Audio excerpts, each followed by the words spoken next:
قرآن مجید میں 5 جگہ اللہ کے حق کے بعد فوراً والدین کا حق ہے. وَقَضَىٰ رَبُّكَ أَلَّا تَعْبُدُوا إِلَّا إِيَّاهُ وَبِالْوَالِدَيْنِ إِحْسَانًا.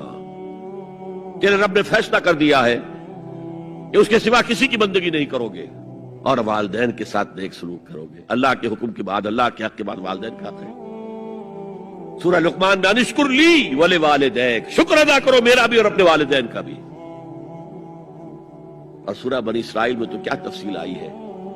اما یبلغن عندک الکبر احدہما او کلاہما فلا تقل لهما اف ولا تنہرہما وقل لهما قولا کریما واخفض لهما جناح الذل من الرحمۃ وقل رب ارحمہما کما ربیانی صغیرا.